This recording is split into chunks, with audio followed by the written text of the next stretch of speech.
Space-time, the sun and the moon, physical objects, everything that we see inside of space and time is just our visualization tool.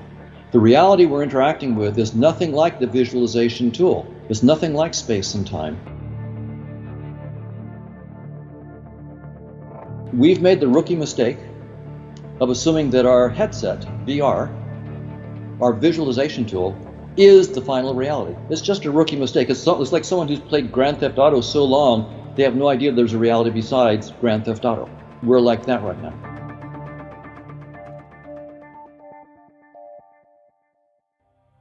If you just look at your face in the mirror, if you look, what you see directly is just skin, hair, and eyes. That's all you see. And if you looked inside, if someone opened your skull up and looked, you just see neurons and so forth. But what you know firsthand that you cannot see is your hopes, your dreams, your aspirations, your love of music, your mood. It's all in the VR experience. No physical object, including my body, is conscious.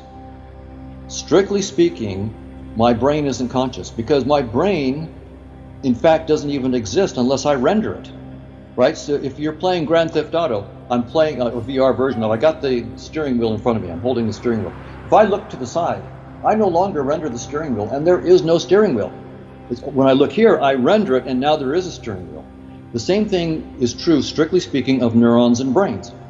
They're there when you render them. They're not there when you don't. It's a VR system that you render objects in space and time as you need them, because they're part of your visualization tool, and then you garbage collect them. You delete them when you don't need them. Your life and my life right now is we're in a simulator, a space-time simulator, and we've been given, like an AI system, we've been given certain intrinsic desires. So my wife is an artist. So there's billions of humans, and there are billions of different ways that we explore in music, in art, in literature, in science, various kinds of science, meditation. So we're at sports.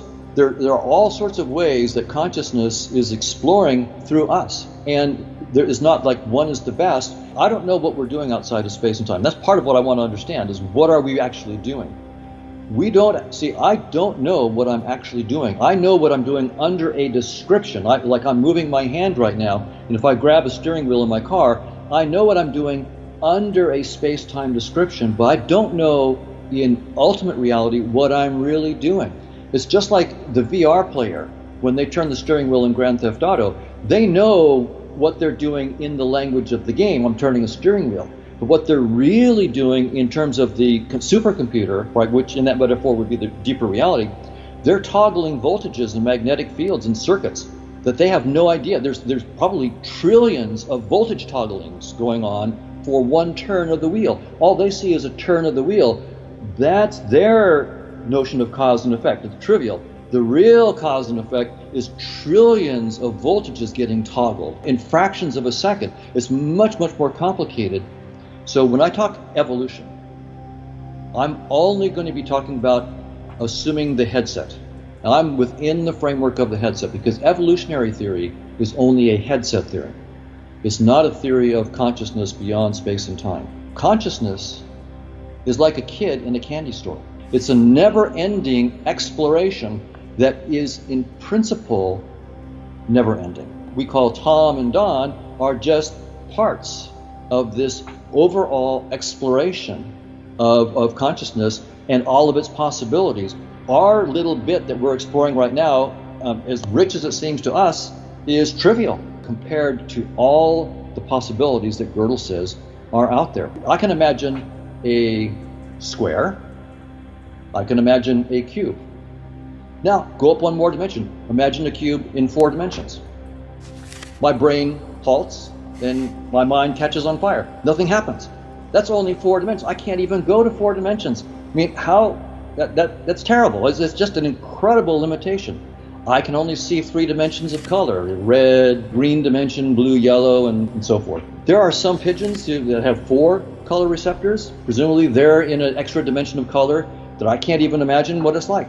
Can you imagine a specific color you've never seen before? As rich as our worlds seem, we know that there's a rich possibility of conscious experiences that we can't even concretely imagine. But consciousness itself on this theory is exploring all these possibilities. And right now we're sort of stuck on this little headset. 3 dimensions, small amount of color that we can see, and so forth. We thought it was the whole world. No, it's a little headset.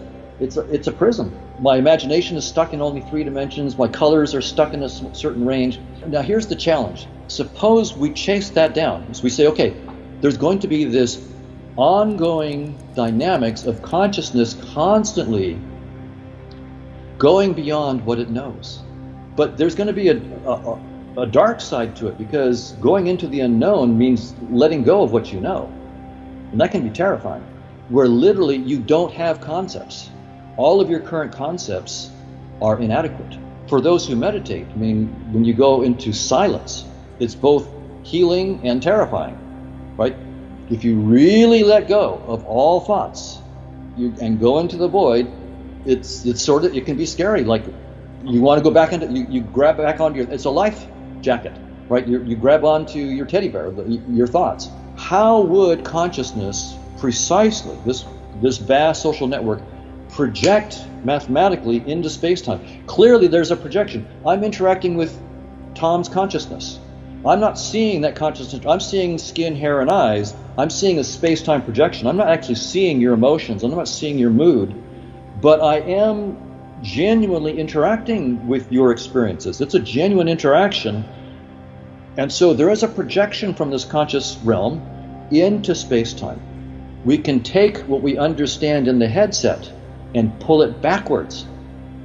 If we can project from consciousness to the headset, then we can try at least to go from the headset and pull backwards. It's a fallible enterprise, but it may help us to open our minds to the possibilities for deeper theories of what's going on outside the headset. So the reason I'm doing this is because I can't even imagine a specific color that I've never seen before. I can't imagine in 4 dimensions. In other words, I take it as a given that I'm deeply limited in my imagination.